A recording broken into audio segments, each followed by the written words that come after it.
Assalamualaikum warahmatullahi wabarakatuh. Pertama-tama perkenalkan, aku Cynthia Sikamandeni. Saya Diva Bintang Marani. Di sini kan ini akan melakukan presentasi tentang laporan tugas besar, prosedur pengajuan dan penyetujuan cuti karyawan.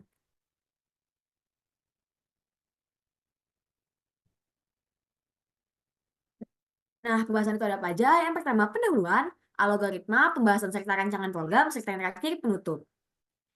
Selanjutnya akan dijelaskan oleh teman saya. Jadi, dalam Undang-Undang Republik Indonesia Nomor 13 Tahun 2003 tentang Ketenagakerjaan mengatur berbagai aspek tenaga kerja, termasuk hak cuti minimal 12 hari kerja. Pengelolaan cuti karyawan yang manual beresiko menimbulkan kesalahan, seperti pencatatan yang tidak akurat, dan juga keterlambatan proses. Untuk meningkatkan efisiensi dan akurasi, diperlukan sistem pengajuan cuti otomatis. Pada laporan ini, algoritma untuk pengelolaan cuti dirancang berdasarkan peran karyawan, yaitu manajer 3 poin, ketua tim 2 poin, dan staf biasa 1 poin. Hak cuti ini mencakup yang pertama, cuti yang direncanakan, yaitu ada cuti tahunan, cuti bersama, dan cuti melahirkan. Yang kedua, cuti tidak direncanakan, yaitu cuti sakit dan cuti khusus. Yang terakhir adalah, misalnya, karena keluarga meninggal. Karyawan dapat mengambil cuti penuh 12 hari per tahun atau sebagian, contohnya 6 hari, sesuai dengan kebijakan tambahan cuti dihitung dengan memperhatikan yang pertama, tingkat kehadiran setiap 25% kehadiran sama dengan 1 poin, kurang dari 25% tidak berhak tambahan cuti, lama bekerjanya setiap tahun bekerja mendapatkan 1 poin, setiap proyek yang selesai akan mendapatkan 1 poin. Poin-poin ini dijumlahkan, dibagi 2, dan hasilnya menjadi tambahan hari cuti yang dapat diambil karyawan. Pada tujuan dan manfaat, yang pertama ada menciptakan standar yang jelas. Dengan adanya prosedur yang jelas, setiap karyawan dapat memahami langkah-langkah yang harus diikuti dalam mengambil atau mengajukan cuti, sehingga dapat menghindari kebingungan dan kesalahan dalam proses pengambilan cuti. Yang kedua ada menghindari konflik dan kesalahpahaman. Prosedur yang baku dapat mencegah konflik antara karyawan dan atasan mengenai hak cuti. Semua pihak atau karyawan mengetahui ketentuan yang berlaku dan hak masing-masing sehingga mempengaruhi potensi perselisihan. Yang ketiga ada mengoptimalkan pengelolaan sumber daya manusia. Dengan mengetahui siapa yang akan mengambil cuti dan kapannya, perusahaan dapat mengatur jadwal kerja menjadi lebih baik dan dapat memastikan tidak adanya kekosongan posisi yang dapat mengganggu jam operasional. Yang keempat ada memastikan kepatuhan terhadap peraturan. Algoritma prosedur ini membantu perusahaan mematuhi peraturan ketenagakerjaan yang berlaku, sehingga terhindar dari masalah hukum terkait dengan hak cuti karyawan. Yang terakhir ada mendukung transparansi dan akuntabilitas. Prosedur yang prosedur yang terstruktur memungkinkan setiap langkah pengajuan cuti dicatat dengan baik sehingga semua proses transparan dapat dipertanggungjawabkan dengan baik. Ada pula manfaatnya. Yang pertama bagi perusahaan. Perusahaan dapat mengoptimalkan perencanaan sumber daya. Mengapa seperti itu? Perusahaan sanggup melacak jadwal cuti karyawan dengan rapi sehingga mempermudah mengatur tugas atau mencari pengganti saat ada karyawan yang sedang mengambil cuti atau berlibur. Selanjutnya, meningkatkan kelancaran operasional. Dengan prosedur yang terarah, permohonan dan persetujuan cuti dapat dilakukan dengan cepat dan terencana, sehingga dapat mengurangi gangguan dalam kegiatan sehari-hari. Selanjutnya, ada mengurangi risiko kekurangan tenaga kerja. Prosedur yang terstruktur memungkinkan perusahaan untuk meramalkan dan menangani potensi kekurangan tenaga kerja dengan lebih efektif, terutama saat ada lonjakan cuti seperti menjelang libur atau hari-hari besar. Ada pula memperkuat ketaatan terhadap hukum. Penyusunan prosedur pengajuan cuti yang mengikuti peraturan ketenagakerjaan dapat membantu perusahaan untuk mencegah potensi masalah hukum terkait hak cuti karyawan. Selanjutnya, mempermudah pengaturan data dan administrasi. Dengan prosedur yang jelas, pencatatan cuti menjadi lebih lancar dan teratur, membantu bagian HR dalam mengelola data cuti dengan mudah dan melakukan audit jika perlu. Selanjutnya ada mengurangi perselisihan di dalam. Dengan adanya prosedur yang sudah ditetapkan dengan baik, dapat meminimalkan potensi adanya konflik antara karyawan dengan atasan atau HR nih terkait persetujuan cuti, karena semua pihak akan mengikuti ketentuan yang sama. Bagi karyawan, yang pertama ada memberikan kepastian mengenai hak cuti. Karyawan diberikan kepastian mengenai hak cuti dan memahami prosedur yang perlu diikuti untuk mengajukan cuti, membuat mereka merasa lebih aman dan juga terlindungi. Selanjutnya ada menyelaraskan peningkatan kepuasan kerja.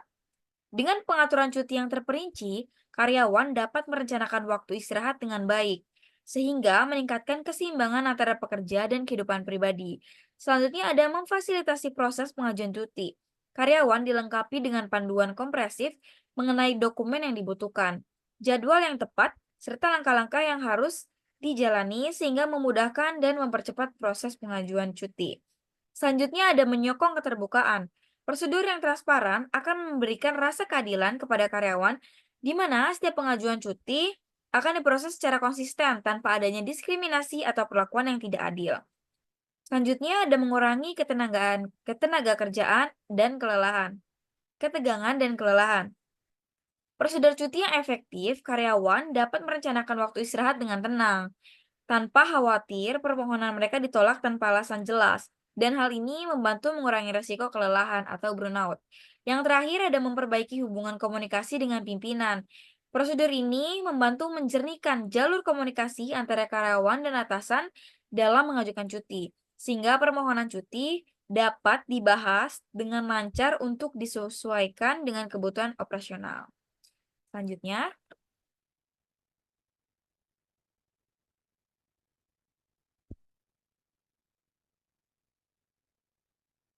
Selanjutnya kita masuk ke bab algoritma. Nah, di sini karyawan dengan posisi manajer yang telah bekerja selama lebih besar dari sama dengan 5 tahun dengan tingkat kehadiran sama dengan 75% atau sama dengan 3 poin dan proyek yang telah diselesaikan sama dengan 5, maka mendapat tambahan nama cuti sebanyak 8 hari. Nah, bagaimana sih kondisi tersebut bisa terjadi atau bisa dihitung? Yang pertama, staf biasa mendapatkan poin sebesar 1, ketua tim 2, dan manajer 3 poin. Lalu selanjutnya tingkat kehadiran. Setiap 20% tingkat kehadiran dihitung 1 poin. Namun, apabila tingkat kehadiran kurang dari 25%, maka karyawan tersebut tidak dapat mengajukan cuti nih teman-teman. Selanjutnya, lama kerja. Di perusahaan per tahunnya dihitung 1 poin. Lalu ada proyek yang telah selesai, yaitu per proyeknya dihitung 1 poin. Nah, poin-poin tersebut akan dikalkulasikan dengan rumus poin jabatan lama kerja ditambah buka kurung 25 dikali persentase kehadiran tutup kurung ditambah proyek yang telah diselesaikan. Lalu dibagi 2. Nah, jumlah tersebut adalah tambahan hari yang bisa diambil karyawan untuk cuti. Nah, jika telah ditentukan banyaknya tambahan hari cuti yang dapat diambil karyawan, langkah selanjutnya adalah menginput hari tambahan cuti untuk output total cuti yang dapat diambil karyawan. Nah, langkah ini dapat diambil dengan cara menginput tambahan hari cuti, lalu total hari cuti yang dapat diambil karyawan sama dengan cuti awal yang diambil karyawan atau cuti penuh, dan ditambah tambahan hari cuti. Nah, outputnya adalah total hari cuti yang dapat diambil karyawan nih teman-teman. Nah, setelah diketahui algoritma tadi, adapun algoritma deskriptif yang dari rangkaian algoritma sebelumnya sebagai berikut. Yang pertama, hidden, yaitu pengajuan cuti karyawan dengan berbagai ketentuan, yaitu jenis posisi jabatan karyawan, waktu kerja, lalu melihat kriteria performa kerja yang dilakukan oleh karyawan tersebut. Lalu mencetak ke perinti keluaran. Deklarasi. Jabatan karyawan berbentuk integer atau tipe data bilangan bulat dengan nama dari integer yaitu tipe data bilangan bulat, proyek selesai berbentuk integer tipe data bilangan bulat serta akumulasi kehadiran atau float dengan tipe data bilangan persen. Yang pertama mulai, kedua mengambil form cuti di personalia bagian tim keeper, yang ketiga menulis data di form, keempat jika sudah bawa ke form ke tim administrasi departemen, lalu selanjutnya minta tanda tangan kepala kepala departemen, keenam menyerahkan kembali ke tim personalia bagian tim keeper untuk diinput pada sistem, ketujuh jika data selesai terinput maka masuk ke tahap penyeleksian.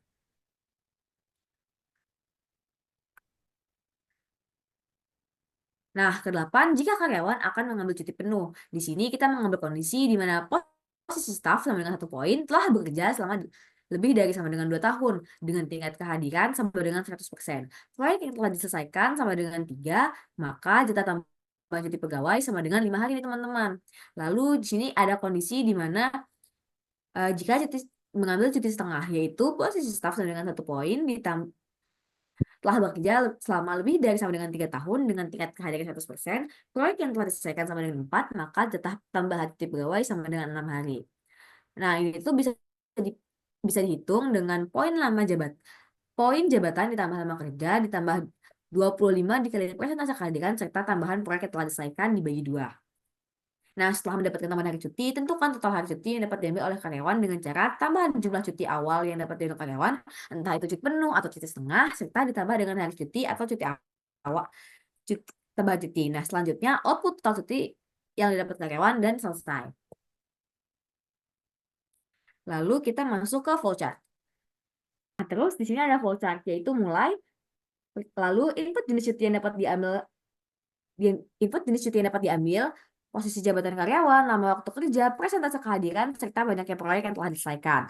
Lalu mengambil form cuti di personal di bagian tim keeper, menulis data di form, bawa form ke tim administrasi departemen, tanda tangan kepada departemen, serahkan kembali ke tim keeper untuk diinput ke sistem. Selanjutnya data diinput dan masuk ke tahap penyeleksian. Lalu di sini ada apakah karyawan mengambil awal cuti penuh? Jika ya kita turun ke bawah, jika tidak maka karyawan mengambil cuti sebagian. Lalu masuk ke apakah karyawan berposisi sebagai kepala tim? Jika ya kita bisa lanjutkan flowchart ke bawah. Lalu jika tidak, maka kita akan melanjutkan flowchart ke samping, yaitu karyawan berposisi sebagai manajer atau karyawan berposisi sebagai staff. Lalu turun ke bawah, yaitu apakah karyawan bekerja lebih dari 4 tahun, lebih dari sama dengan 4 tahun, jika ya kita melanjutkan flowchart ke bawah, jika tidak, kita akan melanjutkan flowchart ke samping, yaitu lama waktu kerja karyawan lebih dari sama dengan 2 tahun, lebih dari sama dengan 3 tahun, atau lebih dari sama dengan 5 tahun dan 4 tahun. Lalu kita masuk ke bawah, apakah persentase kehadiran sama dengan 75%? Jika ya, maka kita lanjutkan flowchart ke bawah. Jika tidak, persentase kehadiran kurang dari 25%, lalu karyawan tidak dapat mengajukan tambahan cuti, lalu selesai. Jika ya lebih dari sama dengan 75% atau 100%, maka turun ke bawah, yaitu apakah proyek yang setelah dikerjakan karyawan sama dengan 5 proyek? Jika tidak, maka kita melanjutkan alur-alur ke samping dengan proyek yang telah dikerjakan karyawan sama dengan 4, sama dengan 3, sama dengan 1, dan sama dengan 6. Lalu turun ke bawah, tentukan tambahan hari cuti yang dapat diambil karyawan, yaitu poin jabatan ditambah lama kerja, ditambah 25% persentase kehadiran, ditambah proyek selesai, lalu dibagi 2. Nah, hitung total hari cuti karyawan dengan cuti awal ditambah tambahan cuti. Output total cuti karyawan dan selesai. Lalu di sini kita akan mencoba Google Colab atau itu yang sudah kita buat. Ini kita masukkan penuh. Lalu kita memasukkan staff.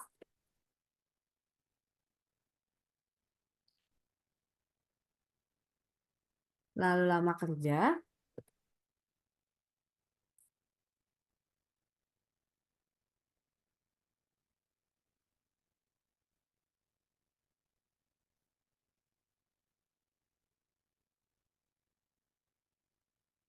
Nah, di sini karena tingkat kehadiran kurang dari 25%, maka tidak dapat mengajukan tambahan cuti. Nih, di sini aku bakal jelasin di sini ada. Nah, untuk ini itu tuh adalah menampilkan data poin jabatan karyawan di mana staf bernilai 1 poin, ketua tim 2 poin, manajer 3 poin, dan jabatan lainnya itu tidak valid. Lalu selanjutnya di sini itu menampilkan perhitungan tingkat kehadiran di mana bila kehadiran kurang dari 25%, maka karyawan tidak dapat mengajukan cuti, serta perhitungan poin kehadiran 1 per poin adalah 25%. Kayak tadi, karena di sini kurang dari 25%, maka dari itu si tersebut tidak dapat mengambil jatah cuti. Lalu selanjutnya, ini menampilkan cara perhitungan total poin, di mana poin jabatan lama kerja, poin kehadiran, dan jumlah proyek yang telah diselesaikan dikalkulasikan. Lalu selanjutnya di bawahnya menampilkan contoh kondisi tambahan hari cuti. Di bawahnya lagi itu menampilkan kondisi utama di mana terjadi penginputan jenis cuti jabatan lama kerja, kehadiran, dan proyek yang telah dikalkulasikan. Lalu terakhir, di situ ada menampilkan kondisi akhir di mana terjadi penjumlahan jenis cuti awal dan tambahan cuti akhir. Nah, oke, untuk selanjutnya kita masuk ke kesimpulan dan saran nih, teman-teman. Baik, untuk kesimpulannya, menurut Simamora tahun 2006, cuti adalah hak yang diberikan kepada karyawan untuk meninggalkan pekerjaannya dalam jangka waktu yang sudah diberikan tanpa kehilangan haknya sebagai seorang pekerja atau seorang karyawan, seperti gaji ataupun tunjangannya. Cuti bertujuan untuk memberikan kesempatan pada karyawan untuk beristirahat ataupun memenuhi keperluan pribadi yang memerlukan untuk seorang karyawan mengambil cuti tersebut.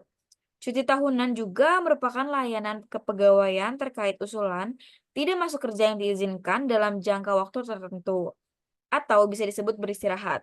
Pegawai diberikan dalam rangka usaha menjamin kesegaran jasmani dan rohani.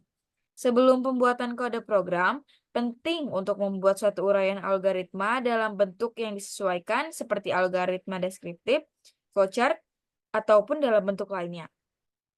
Selain dibuatkan hal tersebut, maka selanjutnya adalah membuat, menganalisis, dan menguji kode program yang telah dibuat agar didapatkannya program yang tepat, benar, dan dapat dipercaya. Untuk sarannya adalah dari hasil mekanisme pengambilan cuti memberikan keuntungan, pengambilan cuti yang dilakukan secara otomatis akan menjadikan sebuah program pengambilan cuti yang lebih efisien dan lebih efektif. Dengan dibuatnya program ini, pengambilan cuti dalam sebuah perusahaan dapat membantu mengurangi kesalahan-kesalahan yang dapat terjadi pada proses pengambilan cuti yang dilakukan secara manual. Melihat masih banyak sekali kekurangan dalam penyusunan algoritma maupun program yang telah kami susun, maka dari itu kami minta saran kepada para pembaca untuk dijadikan bahan evaluasi. Selain itu, kami harap pembaca dapat melengkapi program yang telah kami susun, dikarenakan program yang telah kami susun masih sangat sederhana dan belum memiliki banyak opsi dalam pengambilan cuti di sebuah perusahaan. Baik, itulah kesimpulan dan juga saran. Terima kasih telah menyaksikan. Terima kasih kesempatannya. Sekian presentasi dari kami. Wabillahi taufiq wal hidayah. Wassalamualaikum warahmatullahi wabarakatuh.